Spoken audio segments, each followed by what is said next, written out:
If you have been falling down the rabbit hole of home battery research, you've probably stumbled across a quote for the Midea Hiconics. You've likely been told it's a budget to mid-tier system, but then you see the specs, 30 kilowatts per hour of storage, and you see the price. And you're probably thinking, okay, what's the catch?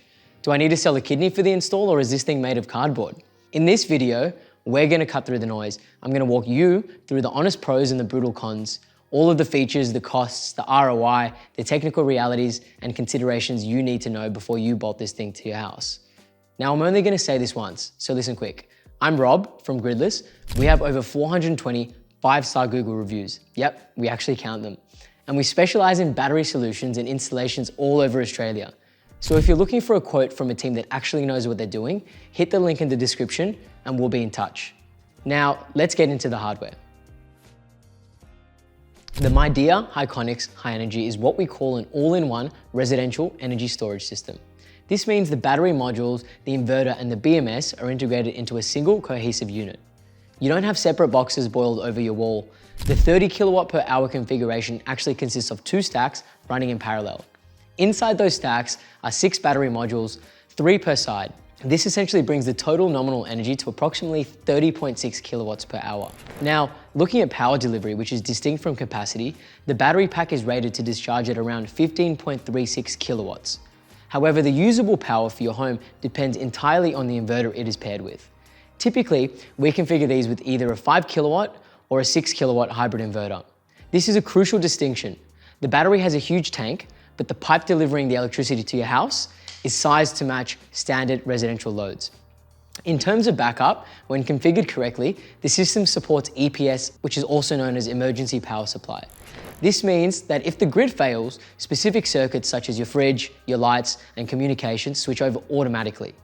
Finally, the unit is IP65 rated, which in plain English simply means it's dust tight, it's water resistant, and it's designed specifically for outdoor installations in Aussie conditions. So on paper, it's compact, it's weather rated, and it holds a massive amount of energy. But the real question is, how does this translate to daily use? Does a 30 kilowatt per hour battery actually change how you run your home? Let's look at the features and the real world performance next. From an installer's perspective, one of the most practical features here is the modular design. Residential energy needs change. You might buy an EV next year or add a pool. Because this system is stackable, you aren't necessarily locked into a static capacity. When we scope out an installation, we look for exactly this kind of flexibility, which means we can potentially expand the system by adding modules later rather than ripping out the inverter and starting from scratch. This is what we consider future-proofing, configuring a system that can adapt to higher loads down the track. Now, let's talk about the software, because a battery is essentially only as good as its management system. The Hiconics unit utilizes smart energy management to optimize self-consumption. Here is exactly how that works technically. The system first monitors your solar production and your home's consumption in real time. It prioritizes charging from excess solar first. If you are on a time of use tariff, where electricity is more expensive in the evening, you can then configure the system to discharge specifically during those peak windows. It's not magic, it's just arbitrage. You store cheap energy and you use it when energy is expensive. You can monitor all of this via the Hiconics app, which essentially gives you visibility on the battery state of charge, solar input, and load consumption. Let's address backup power, because this is often the primary motivation for installing a battery. But I need to drop a bit of installer wisdom here, so pay attention. Be careful, because not every provider is honest and upfront about this. Battery backup is not automatically included in every quote. In fact, some installers will quote you the battery without the backup switchboard work to make their price look significantly cheaper. Now, if you don't check this, you might be left surprised when the grid goes down and you are sitting in the dark with a full battery that can't actually power your house. So always ask, is full backup actually included? Now, assuming it is installed correctly, the objective value is continuity. When the grid goes down, the system's transfer switch activates. In many configurations, this happens in roughly 20 milliseconds. To put that in perspective, that is often fast enough that appliances like fridges and routers won't reset. With 30 kilowatts per hour of storage, the difference here is simply duration. Now, a standard battery might keep the essentials running for a few hours. However, a system of this size is designed to keep those circuits running significantly longer. Regarding the durability, the IP65 rating is significant. We often have to install these units on the exposed side of a house. The casing is sealed against dust and low pressure water jets. The internal chemistry is also built for longevity.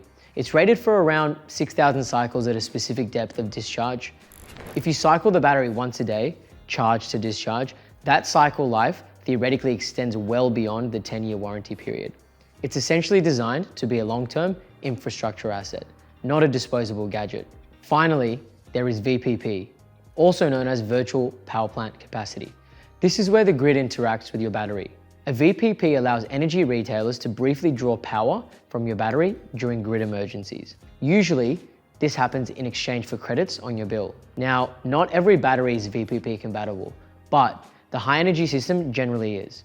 This opens up a secondary revenue stream for the system owner, essentially allowing the battery to help pay for itself over time. 30 kilowatt hours is a large number, but context here is key. Now, the average Australian household consumes between 15 and 20 kilowatts per hour per day. A standard kilowatt per hour battery typically covers the evening peak, but leaves you empty by the morning. Now with 30 kilowatts per hour, the math changes. You're now looking at a capacity that far exceeds the entire daily usage of an average home. Scenario 1.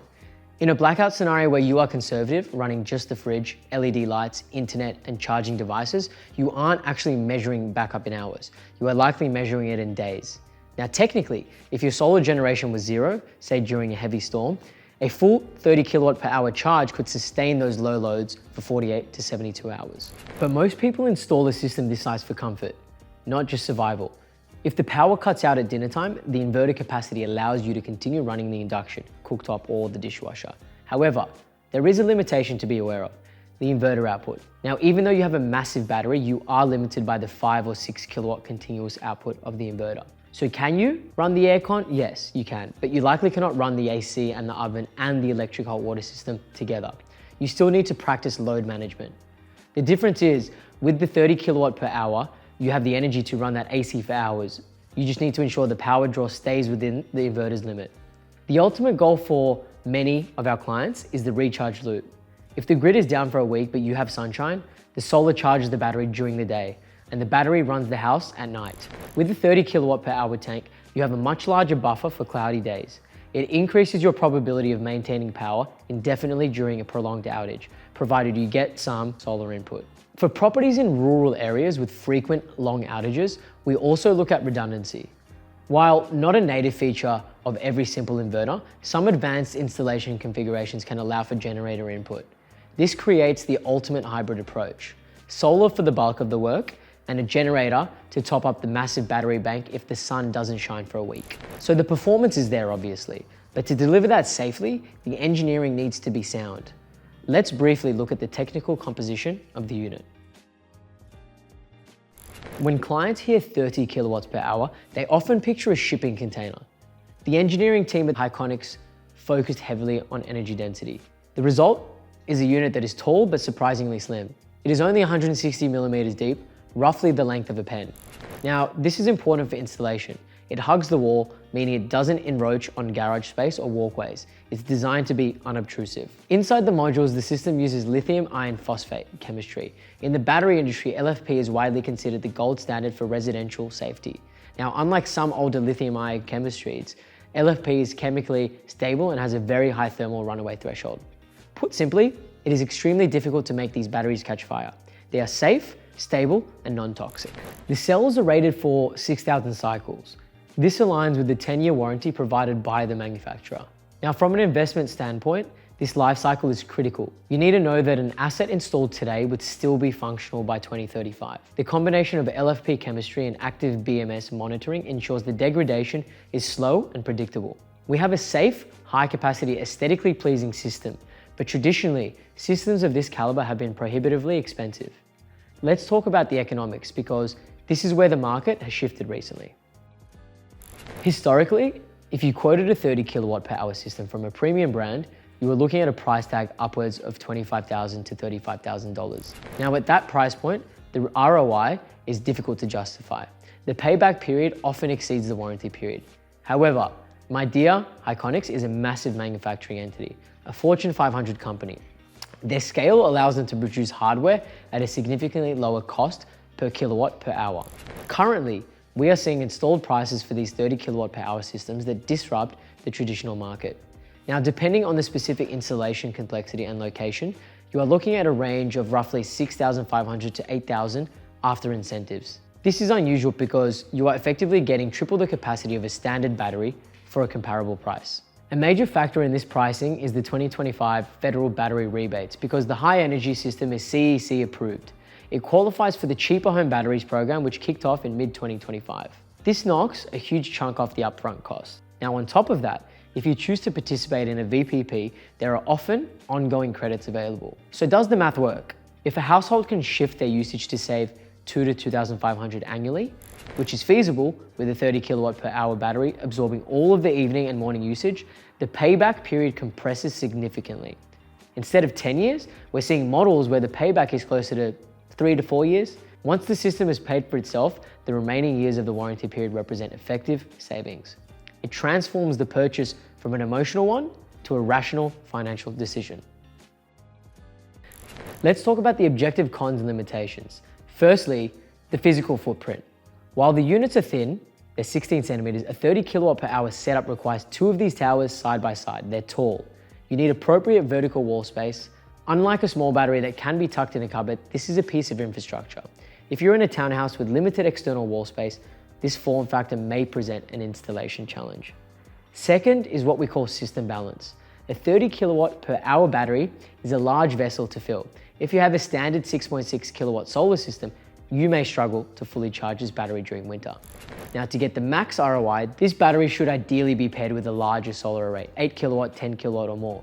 If you can't generate the power to fill it, you are essentially paying for capacity that you aren't fully utilizing. Finally, the brand proposition. Midea is an industrial giant known for reliability and appliance manufacturing. However, the user interface and the app, though functional and data-rich, may not have the ultra-polished feel of a tech-focused brand such as Tesla. You're paying for industrial utility and performance rather than a Silicon Valley user experience. If you have low energy usage, live alone, or have a small roof with limited solar generation, this system is likely overkill. The economics work best for families, heavy energy users, or homes with EVs and pools. So, is the Midea Hiconics system the right fit for your property? If your goal is to simply keep the lights on for an hour during a blackout, a smaller standard battery is likely sufficient. But if your goal is energy resilience, the ability to run your home normally for days, run hydro appliances in the evening, and maximize your solar self-consumption, then the 30 kilowatt per hour capacity offers a compelling value proposition. It's an infrastructure upgrade that offers genuine energy independence. It changes the dynamic of a blackout. Now, instead of scrambling for torches, your home continues to function. The fridge stays cold, the internet stays on, and life continues as per normal. That security is the intangible value of storage. If you want to know if this system works for your specific home, we can help run the numbers. At Gridless, we offer a system feasibility assessment. We look at your roof, your consumption profile, and your location to provide a realistic ROI calculation. Check the link in the description to request a quote or an assessment. Now, I'd love to hear your thoughts on the shift towards high capacity batteries. Is the 30 kilowatt per hour the new standard, or is it too much for the average home? Let me know in the comments.